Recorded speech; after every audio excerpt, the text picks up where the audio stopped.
How's it going, folks? Ranger Chad again in my home office, and today our video is going to be a little bit different. Today we're going to talk about the basic principles of flight. And to do that, we're actually going to use a paper airplane to really kind of show how the shape of an airplane can affect these different forces that act upon it. Now, the Tuskegee Airmen, they were the first African-American U.S. military pilots, and they would have learned these same basic principles at Tuskegee Institute, actually right in one of the classrooms there. And like many pilots, they would have started with the first 4 fundamental forces of flight. Now, the 4 fundamental forces of flight are thrust, lift, drag, and gravity. And we're going to use our paper airplane here to really talk about those different forces. So why don't you go ahead and grab a sheet of paper and follow along with me. All right, folks. So the first thing that we've got to mention is that a paper airplane isn't really an airplane. See, our piece of paper here doesn't have an engine, and an engine is what makes the difference between a glider and an airplane. So really what we're going to be making is a paper glider. But in an airplane, the thing that provides the thrust is the engine and propellers or jet engine. But in a paper airplane, the thing that provides the thrust is our muscles, our throwing arm here. So as we're going to be making our paper airplane, just imagine that all that power that the engine would have been making is actually coming from our arm. And that is the first fundamental force. It's called thrust. All right, so in order to really start with our paper airplane here, what we're going to do is we're going to start by just folding our sheet of paper right in half. So you may have heard this called folding it hot dog style, but go ahead and make that fold just right down the center like that so that we have 2 equal halves. This is going to give us a nice line to be able to make our paper airplane from.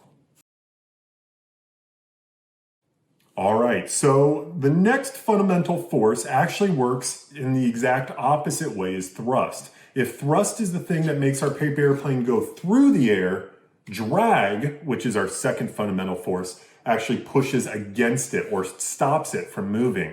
And it's kind of easy to be able to demonstrate drag. If you've ever been in a car with the window down and you've stuck your hand out the window, you can feel the air push against your hand. The same thing happens with a paper airplane or a full-size airplane. The wind actually pushes against it, creating that force known as drag. Now, there are a couple ways to get around it, and the one that we're going to talk about today is by making something more aerodynamic. By making it more aerodynamic, it'll cut through the wind.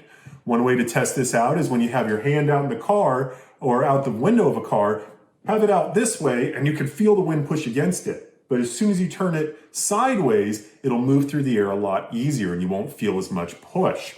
So with our paper airplane, this first one that we're going to make, we're going to try to make it with as little drag as possible. We want this thing to be as fast as we can possibly make it.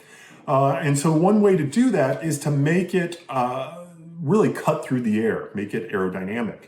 So what we're going to do is we're going to start by taking our paper airplane that we folded hot dog style, and we're actually going to start by bringing in the edges to make a nice pointed nose. Now this pointed nose, as you can tell already, has a nice point that'll cut through the air. But we're going to go even further. You see how this angle here is a little wide. If we open it back up and then make one more fold right down following that middle line, make sure our creases are nice and tight. What we can do is make an even more narrow or more acute angle. And what this will do is actually cut through the air much more easily. All right, so that is the first few steps there, and we're going to move on to our next fundamental force. All right, our next fundamental force, we've already talked about thrust and we've already talked about drag. Our third fundamental force is going to be lift. Lift is the thing that will actually pick up our airplane, to have it lift off the ground. And on an airplane, as you may have guessed, it's the wings that will actually create that lift. So with our paper airplane here, we're going to go ahead and we're going to fold down the wings just like this. We're going to make this kind of basic paper airplane. And we're gonna make sure that, again, we crease those really nice and tightly. And as you can tell, it's got that nice pointed shape from our last step. And our wings are a little different. So our wings are actually very narrow. And when you have narrow wings, what that means is it will cut through the air, reducing that force of drag, but it also doesn't create as much lift. So typically what you want is if you have narrow wings, it'll go faster because it has less drag. If you have wide wings, it'll create more lift. So this paper airplane that we just made will actually have less lift than something with bigger wings, but it should move pretty quickly through the air. All right, now the last fundamental force that we're going to talk about is gravity. Now, gravity actually works against lift. So if you've been noticing a little bit of a theme, all of our fundamental forces actually work with and against each other. So thrust is countered by drag, and lift is countered by gravity. And it's really easy to demonstrate gravity. If you take your paper airplane and you drop it, it falls down to the earth. And the same thing happens with real airplanes. Without any lift, they'd fall to the ground.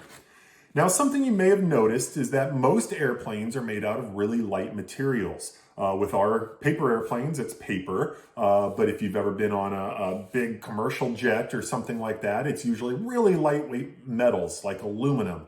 And in World War II, they may have had some training airplanes made out of fabric even. And so this light weight means that we don't need as much thrust. We don't have to throw it as hard in order to get it to go through the air and lift off the ground. If you can imagine my paper airplane here, if this was made out of metal, it would be really hard to throw because it would be so much heavier. And what we're going to do now is we are actually going to show another paper airplane that's a little bit different and talk about some of those differences between this paper airplane and our next one.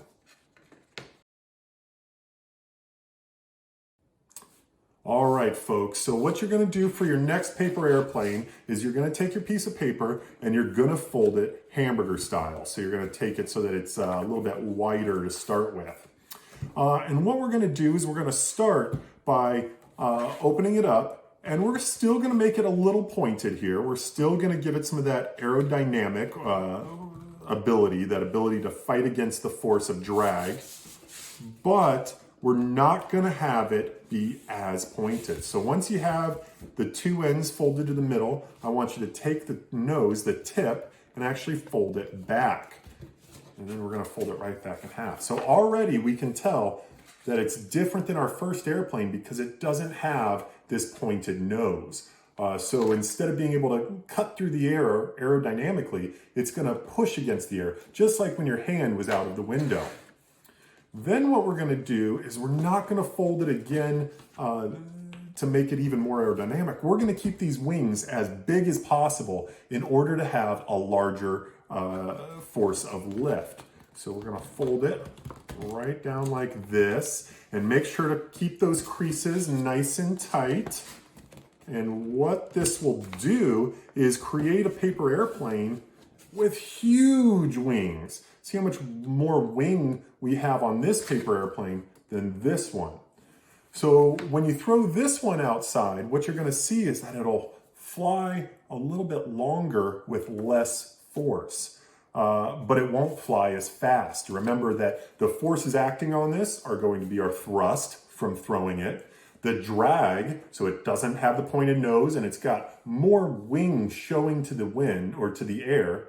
Lift, now because it's got big wings, it's going to lift a little bit higher, and gravity. And so these are going to be the same weight, the same amount of gravity is going to be affecting both of our paper airplanes, but we changed all three of those other fundamental forces of flight.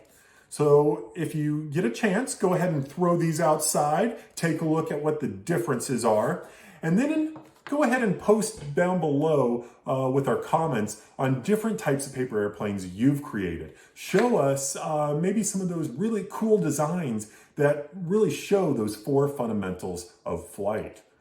Once again, I've been Ranger Chad from the Tuskegee Airmen National Historic Site, really coming from my home office here, and I look forward to seeing you in our next video.